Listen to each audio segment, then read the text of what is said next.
Hello everybody, Eliseo here. Today I would like to share the way I program my music directly from the guitar without using the keyboard.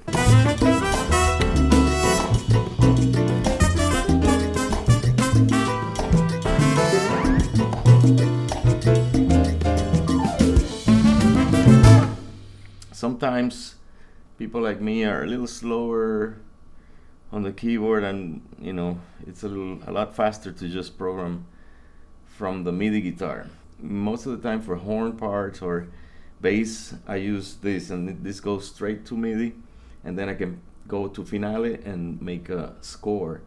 So remember to subscribe for more videos. I have a lot of educational videos, and let's get started. Okay, let me give you the ingredients for this meal that we're gonna have today. First of all, you need a MIDI interface. I have a Focusrite Scarlett, and I'm not getting paid for this. I'm not endorsed by any of these companies. I'm just telling you my choice, so in case you wanna check them out. And these are cheap because they're pretty old. The computer is 2012 MacBook Pro, and I like it still because it has the USBs and all that stuff. And I have, for the MIDI controller, the guitar with the pickup from the GR20, Roland GR20. And I just got a nice little toy, which is called the Atom, and it's a pad so you can program from here. So I use it for drums. I don't use it for piano. Right now it's on the piano, so you can trigger any instrument from there or from here. So let me start with the drums, because when we do a chart, I like to start with the drums. It's like a click track. So I'm just gonna do 4 bars. I already have a set of instruments here: sax, trumpet, piano, drums, and bass. You can do a big band if you want. So let's start with the drums. What I usually do is I start at a slow tempo, so that it's easier to get accurate, the rhythms, and then you can speed it up because it's all MIDI. So you're not dealing with any live instruments for now. Here we go.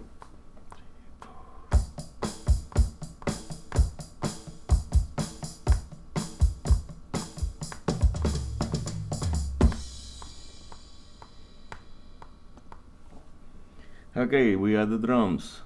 Let me quantize now, because we're gonna quantize as a 16 note, just like pop music. This is pop music. The next thing I would do is the bass. Let me get the guitar.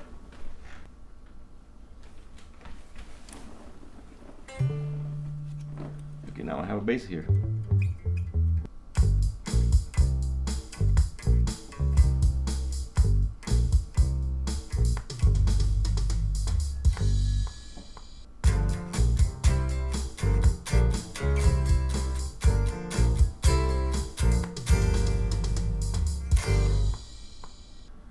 Okay, you'll see now that we have a lot of notes that are in blue here. They're just muted note that the pickup, they're not perfect. What I do, and this is the only caveat that we have to go back and fix every track. Make sure that you don't have those little notes, because those are going to transfer into the score. Keep it simple. Don't do ornaments. You can add those in Finale later. If I'm gonna do this, just do. And let's do the sax.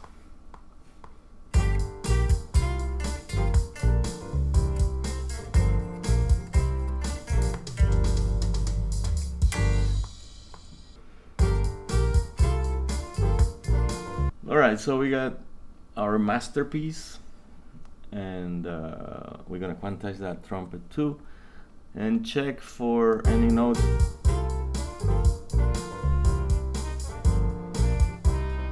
See, this is we're gonna have to fix this All right, so I cleaned everything up, all the blue little nodes. Sometimes they're underneath, so it takes a little bit of work, but the main thing is this is for the flow. So when you have ideas, they come out quicker.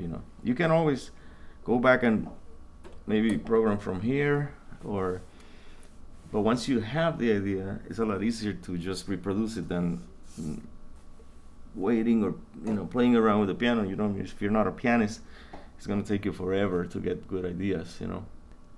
I'm going to go now into converting as a MIDI file, and then to Finale, and then we're going to come back to Logic, and we're going to do the articulations with the keyboards, so it sounds more human.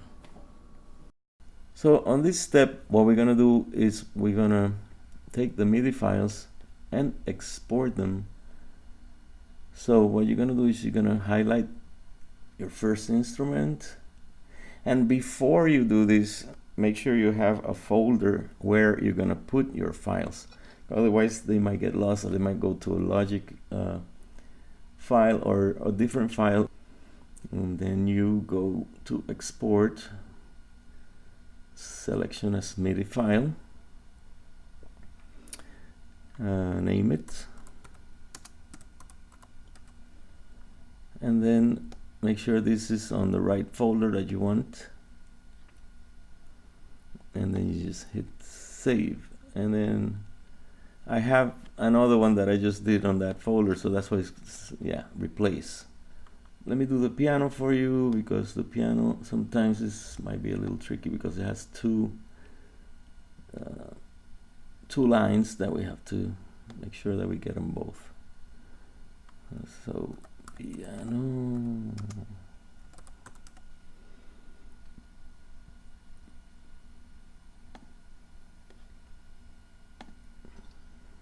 And you do that with all the instruments.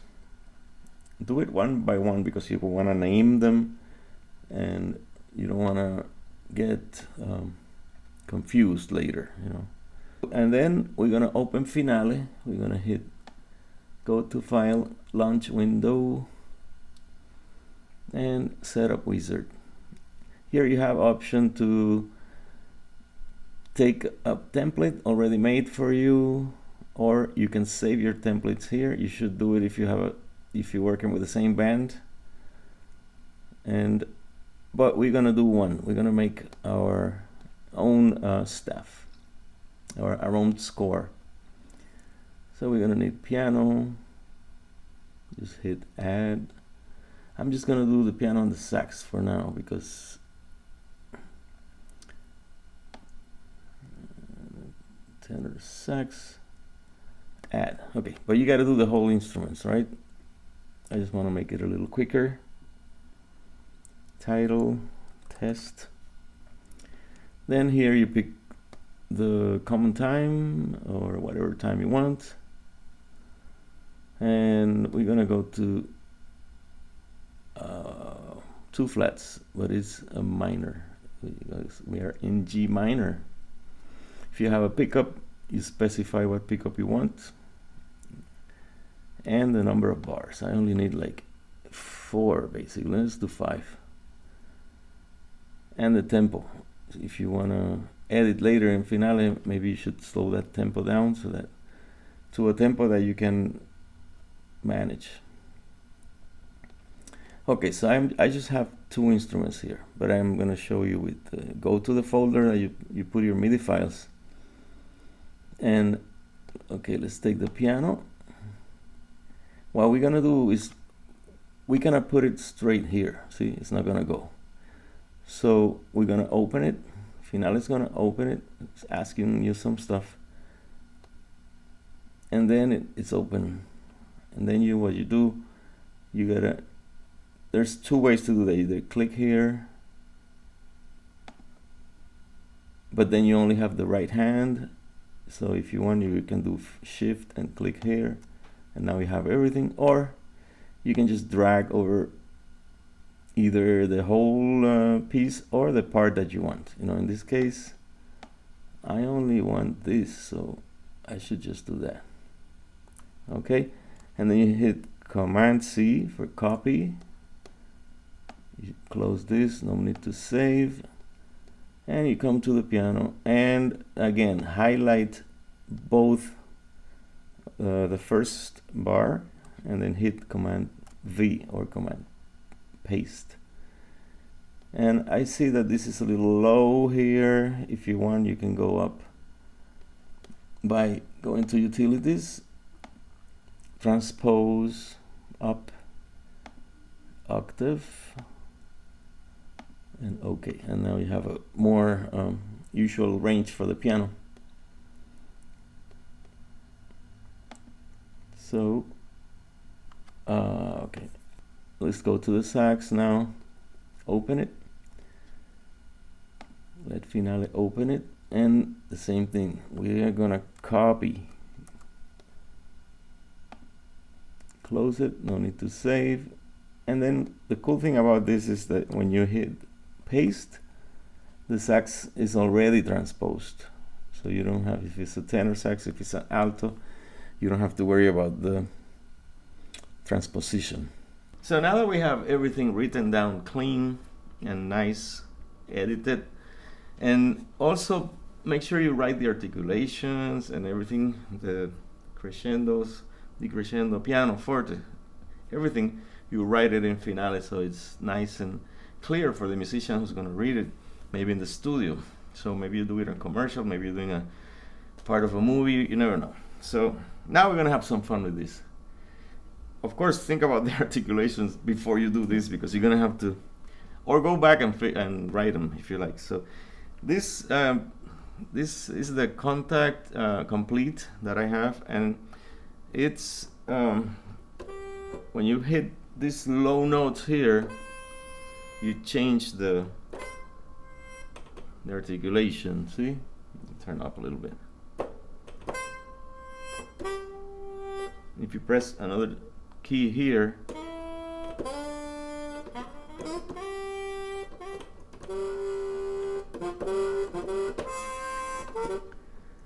well, you got that,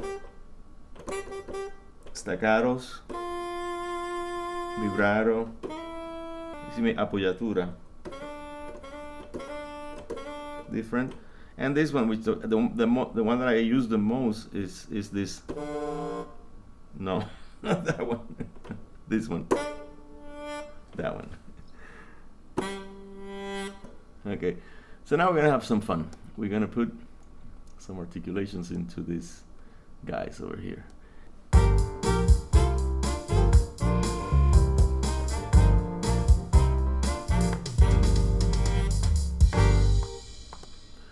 Okay, so and to cancel you have to press another one, because otherwise it stays on that key. I'm just gonna do now with the pitch bend. I have this.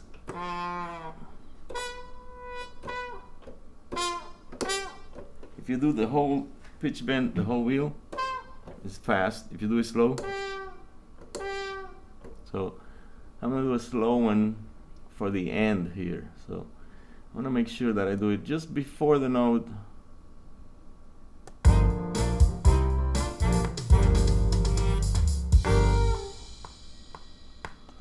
Yeah, I did it after the last note, before this, the one that I wanna trigger. So let's do it in the sax too, because it doesn't make sense if only one guy does it.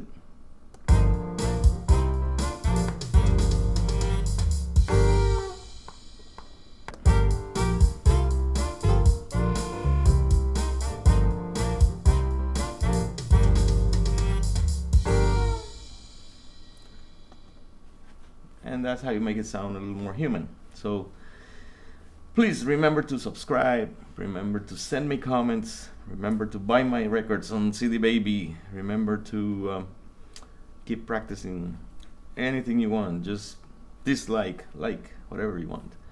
No problem, okay? I don't care. See you on the next one. I forgot one thing, but it's very important. It's just an advice. Never send your charts before you get your money, okay? Because some people conveniently forget to send you the money. So what you do is very important. You ask for a deposit. If you're gonna do, let's say $200 for something like this, or a little longer maybe. Get the 100 first. You do this. You send them not the charge, but you send them that demo, this demo, the one that we just heard. And after you have their approval, oh yeah, I love it, it's nice. So, okay, so do the PayPal thing so I can send you the charge. So ask them for the money. You need the money first before you send any charge. Okay, so good luck with that, and I'll see you. Take care.